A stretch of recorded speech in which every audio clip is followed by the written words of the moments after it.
Baik, perkenalkan nama saya Kin Murita Aryawan dengan NIM 2302612010200 dari kelas Manajemen Pemasaran B Pagi.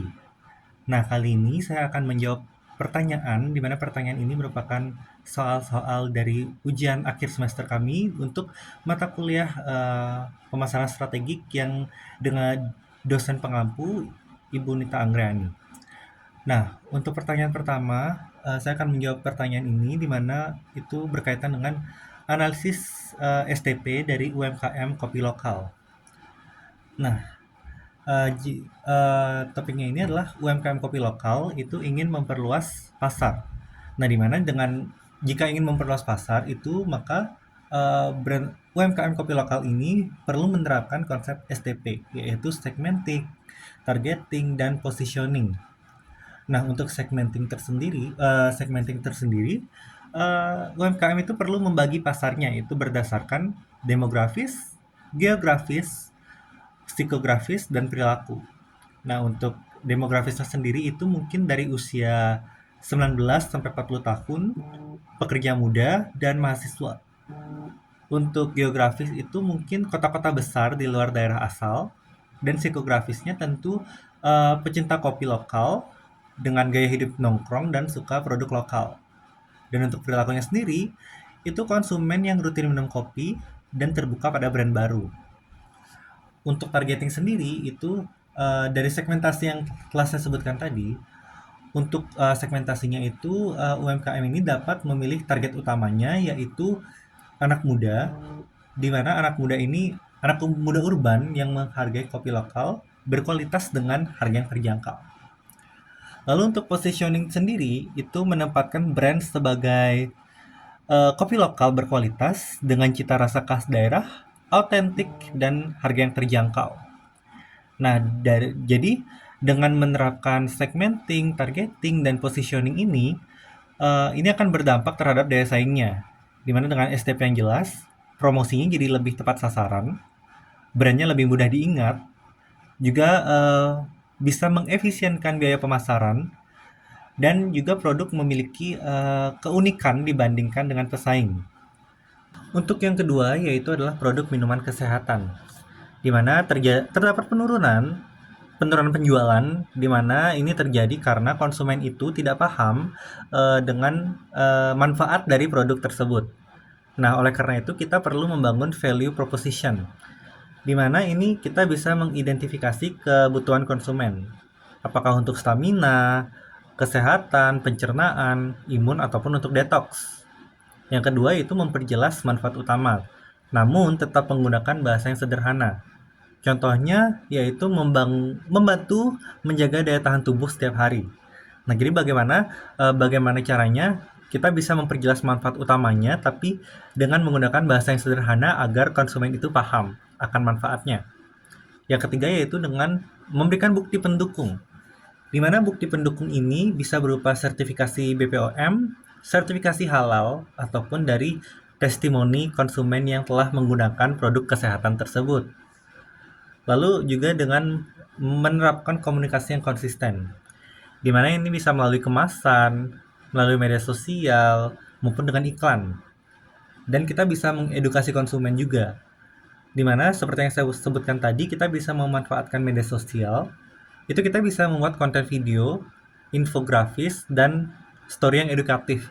Di mana dengan membuat konten video yang edukatif, kita bisa memberitahukan kepada konsumen kalau produk yang kita jual ini memiliki manfaat gitu.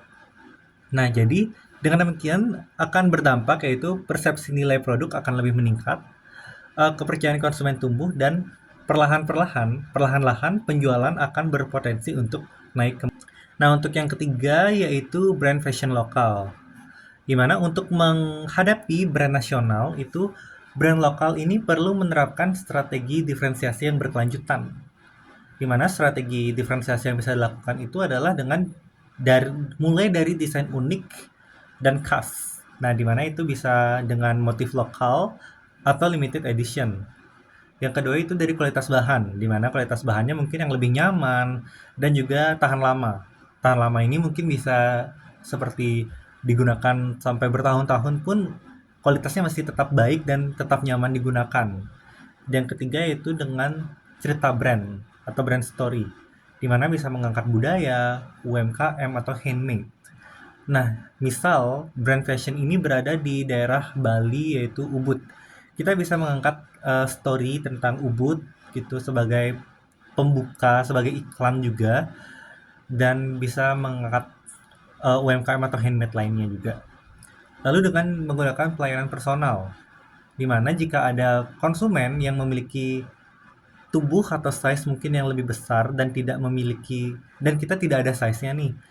Konsumen tersebut bisa chat kita dan kita bisa custom size sesuai dengan ukuran dia. Dan juga kita bisa fast respon dalam merespon konsumen-konsumen yang memberi pesan melalui WhatsApp atau dari platform lainnya, dan juga dengan menggunakan after sale service, di mana after sale service ini mungkin setelah 1 atau 2 bulan setelah konsumen tersebut membeli produk dari kita, itu kita bisa menghubungi tamu, lalu menanyakan apakah barang tersebut masih nyaman digunakan atau tidak. Dan yang terakhir yaitu dengan sustainability, di mana itu kita bisa menggunakan bahan yang ramah lingkungan dan juga dengan ethical fashion. Nah, jadi dengan strategi diferensiasi yang kita buat itu memiliki beberapa keunggulan, di mana keunggulan berkelanjutan. Itu sulit ditiru oleh kompetitor, konsumen juga lebih loyal, dan brand punya identitas yang lebih kuat. Baik, yang keempat yaitu tentang e-commerce lokal, di mana ini memiliki masalah yaitu tentang pelayanan yang lambat dan komunikasi yang buruk. Nah, kita harus melakukan perbaikan dari sana, di mana yang pertama itu adalah perbaikan layanan pelanggan, di mana kita bisa standby di live chat, di mana agar jika ada konsumen yang memberikan pesan, kita bisa langsung membahasnya. Dan perusahaan juga bisa menerapkan standar waktu respon, di mana mungkin bisa melalui standarnya itu misal maksimal 5 menit untuk membalas pesan tersebut. Lalu yang kedua itu dengan CRM atau Customer Relationship Management, di mana kita bisa menyimpan data riwayat pelanggan dan personalisasi promo. Yang ketiga yaitu komunikasi proaktif, di mana kita bisa mengupdate status pesan secara otomatis. Yang keempat dengan program loyalitas, di mana kita bisa menginfokan pelanggan atau konsumen itu tentang poin, voucher atau cashback.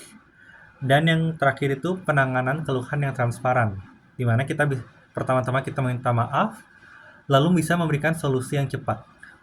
Nah, hasilnya kepercayaan pelanggan akan pulih, lalu kepuasan pelanggan juga meningkat, dan loyalitas pelanggan jangka panjang itu akan terbentuk. Lalu yang terakhir itu adalah tentang UMKM kerajinan tangan, di mana ini penjualannya rendah karena kurangnya digital exposure. Nah, mungkin strategi digital marketing yang dapat dilakukan yaitu yang pertama dengan menciptakan awareness melalui media sosial seperti Instagram dan TikTok. Lalu juga bisa membuat konten proses pembuatan dan cerita produk. Yang kedua itu dengan minat beli, di mana kita bisa membuat foto atau video produk secara profesional. Juga bisa bekerja sama dengan influencer mikro dan memberikan testimoni pelanggan. Lalu menggunakan marketplace, di mana seperti Shopee, Tokopedia, ataupun marketplace lainnya. Lalu kita bisa membuat konversi, di mana membuat promo terbatas. Kita juga bisa memberikan gratis ongkir kepada konsumen yang membeli, dan dengan menerapkan CTA yang jelas. Lalu yang ketiga, keempat itu loyalitas, di mana kita bisa menggunakan email atau WhatsApp marketing. Jadi kita bisa memberikan info-info kepada konsumen yang pernah beli produk tersebut. Lalu kita bisa memberikan diskon kepada pelanggan lama, dan kita bisa juga membuat konten behind the scene agar pelanggan itu tahu bagaimana proses pembuatan dari produk tersebut.